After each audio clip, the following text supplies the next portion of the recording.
Assalamualaikum warahmatullahi wabarakatuh. Alhamdulillah wassalatu wassalamu ala Rasulillah Nabiyyina Muhammad sallallahu alaihi wasallam. Alhamdulillah, Allah masih memberikan kita kenikmatan, nikmat iman, nikmat Islam, nikmat kesempatan, dan terlebih lagi nikmat kesehatan, sehingga kita bisa melaksanakan ibadah puasa Ramadan tahun ini dengan sukacita dan sehat. Salawat serta salam semoga tetap tercurahkan kepada junjungan kita Nabi besar Muhammad sallallahu alaihi wasallam. Anak-anak yang dirahmati Allah Subhanahu wa taala, beberapa waktu lalu Pak Amin sudah mengkisahkan kisah Nabi Muhammad sebelum kelahirannya dan masa kecil Nabi Muhammad sallallahu alaihi wasallam. Nah, pada sore hari ini Pak Amin ingin mengisahkan masa remaja Nabi Muhammad hingga menikahnya Nabi Muhammad. Ketika Nabi Muhammad berumur 15 tahun, Nabi Muhammad mengikuti perang Fijar. Ya. Kalian tahu mengapa disebut perang Fijar? Karena perang ini dilakukan di bulan yang diharamkan oleh Allah untuk berperang. Ada 4 bulan yang diharamkan. Kalian simak ya, dengarkan. Yang pertama Dzulqa'dah, yang kedua Dzulhijjah, yang ketiga Muharram, dan yang keempat Rajab. Nah, anak-anak, 4 bulan inilah yang Allah haramkan untuk berperang. Lantas, apa yang dilakukan Nabi Muhammad ketika perang Fijar? Nabi Muhammad tidak berdiam diri. Walaupun umurnya masih muda, 15 tahun, tapi Nabi Muhammad ikut, ya, supaya bermanfaat. Ya, apa yang dilakukan Nabi Muhammad? Yaitu memungut anak panah, ya, dikumpulkan anak panah, lalu diberikan kepada paman-pamannya. Setelah perang Fijar, maka diadakanlah nanti namanya Hilful Fudul. Jadi Hilful Fudul ini perjanjian yang dilakukan oleh tokoh-tokoh Quraisy. Ya, ketika itu Quraisy banyak terjadi yang namanya kezaliman, pencurian, perampokan, ya. Jadi tokoh-tokoh Quraisy melakukan perjanjian. Apa perjanjiannya? Jadi perjanjian ini tujuannya ialah ingin menolong orang-orang yang dizolimi atau terzolimi dan membalas kezoliman yang dilakukan oleh orang-orang yang menzolimi. Ya, teman-teman ya.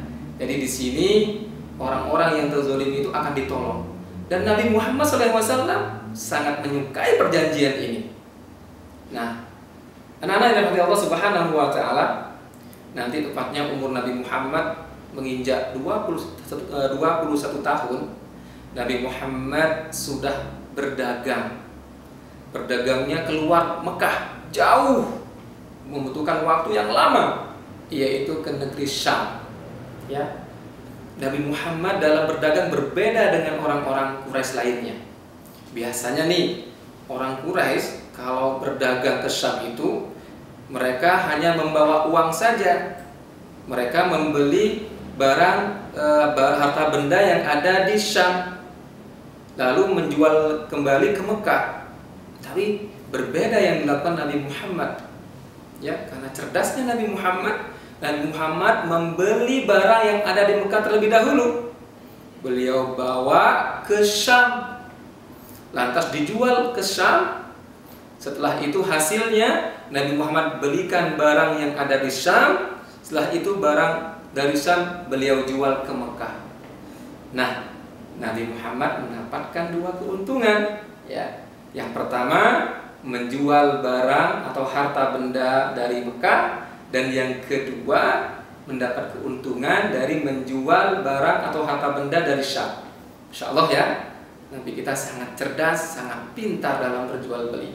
Nah, kalian di sekolah juga diajarkan ya cara berjual beli. Maka di sekolah ada namanya Hari Entrepreneur Day dan pameran karya.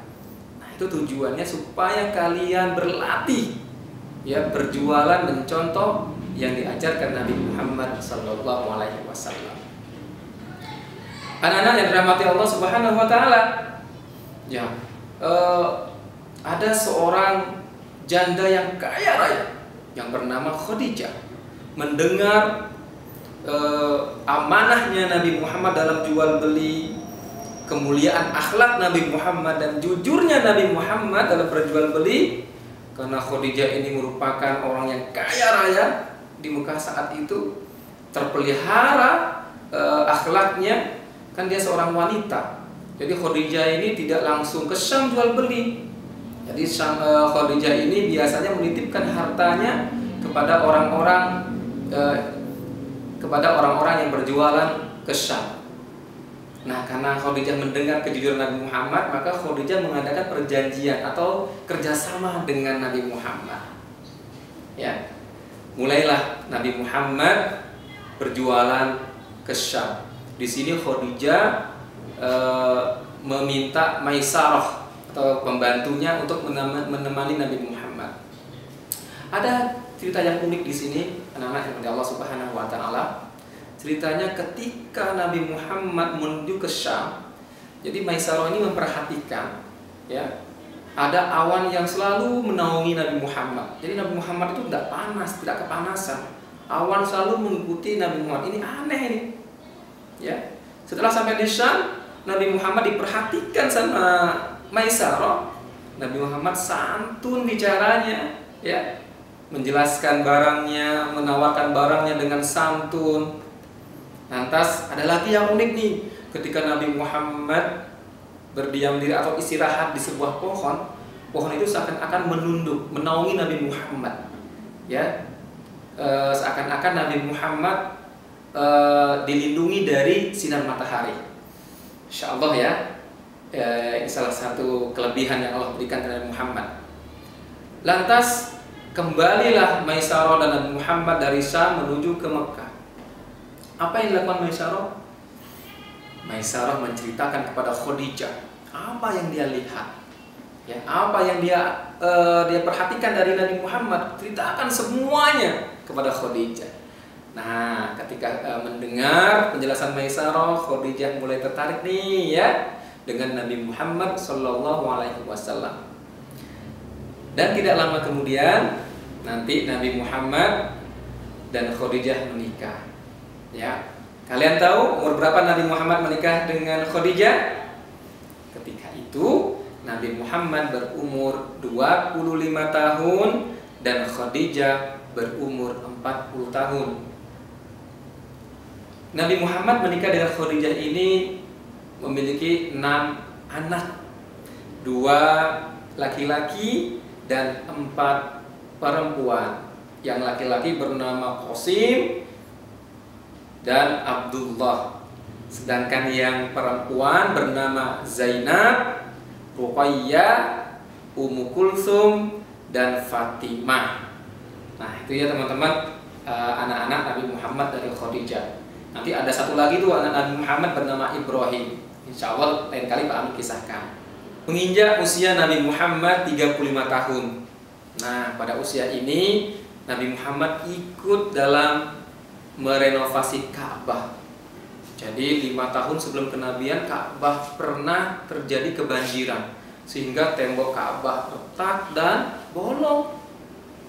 Dan ketika itu juga banyak pencuri yang mengambil barang atau harta yang berharga dalam Ka'bah, karena Ka'bah ketika itu belum ada atapnya, teman-teman, ya, belum ada atapnya, sehingga pencuri mudah mengambil harta berharga yang ada di dalam Ka'bah.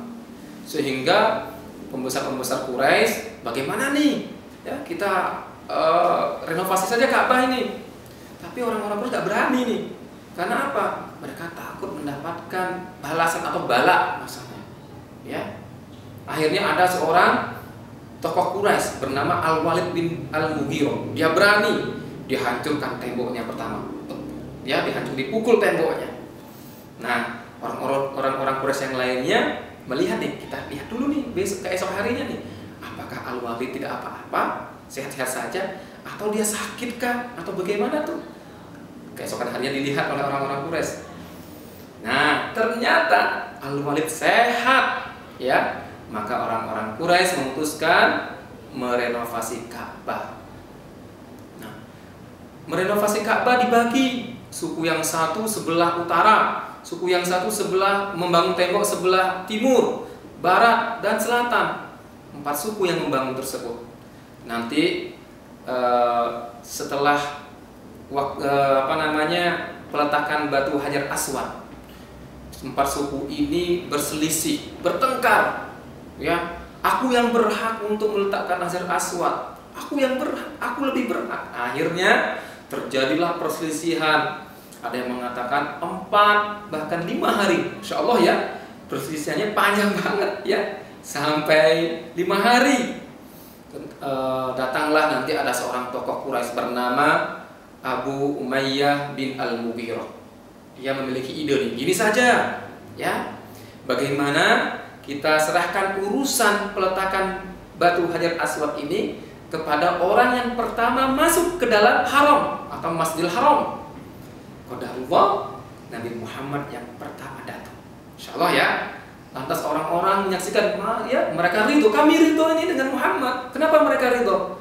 Karena Nabi Muhammad memiliki sifat Al-Amin. Mereka percaya, mereka ya meyakini Nabi Muhammad tidak mungkin berkhianat atau tidak mungkin berbohong ini. Muhammad ini memiliki sifat yang jujur, amanah. Ya, makanya digelar Al-Amin. Ketika Nabi Muhammad diminta untuk meletakkan batu, Nabi Muhammad, lihat Nabi Muhammad sangat-sangat bijaksana dan adilnya. Nabi Muhammad membuka sebuah sorban, diletakkan di tanah. Setelah itu diletakkanlah di tengah-tengah sorban itu Hajar Aswad. Diletakkan ya batu tersebut, dan setiap pojokan dari sorban dipegang oleh masing-masing suku. Insya Allah ya, 4 suku memegang. Lantas 4 suku itu berdiri bersama-sama menuju tempat yang akan diletakkannya Hajar Aswad. Dan Nabi Muhammad lantas meletakkan batu tersebut di tempat Hajar Aswad. Insya Allah ya, ini salah satu keadilan atau bijaksananya Nabi Muhammad SAW. Nah, anak-anak yang dirahmati Allah Subhanahu wa Ta'ala, dalam renovasi Ka'bah ini ada kisah yang bagus sekali, yaitu ketika Nabi Muhammad ikut ya membangun tembok. Jadi ada Abbas. Ini Abbas ini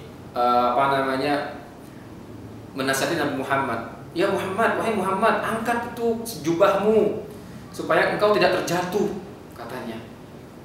Lantas Nabi Muhammad mengikat menaikkan sorbannya sampai ke atas mata kakinya. Terlihatlah paha Nabi Muhammad. Tapi Nabi Muhammad ketika itu belum diangkat menjadi Rasul ya, yang menjadi Rasul belum. Jadi terlihatlah paha Nabi Muhammad. Ketika kerja lagi jatuh Nabi Muhammad. Lantas Nabi Muhammad melihat ke atas. Ini karena jubahku. Ini karena jubahku.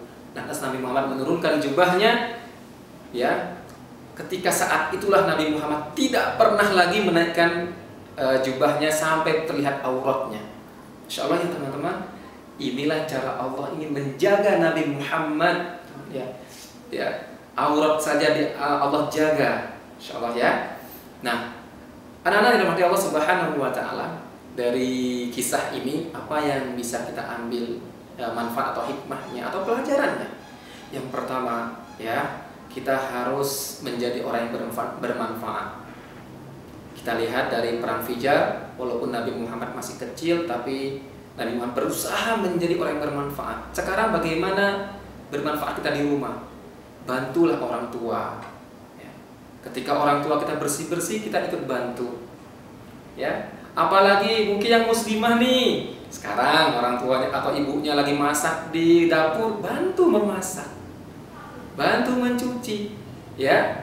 Ambillah pekerjaan yang ringan, yang sekiranya kalian mampu melakukan dengan baik, ya, bermanfaat.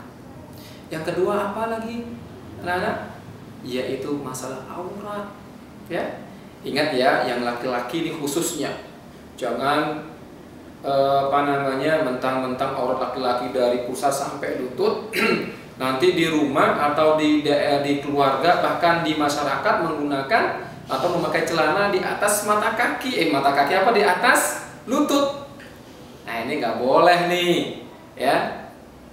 Nggak boleh, karena aurat laki-laki batasnya dari pusat sampai lutut. Kalau di atas lutut nggak boleh.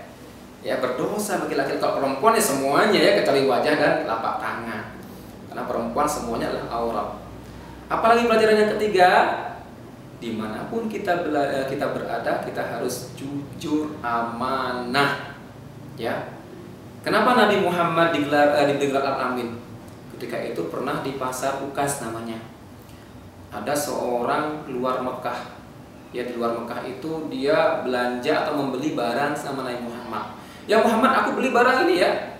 Aku titipkan dulu nih. Aku mau tawaf dulu nih.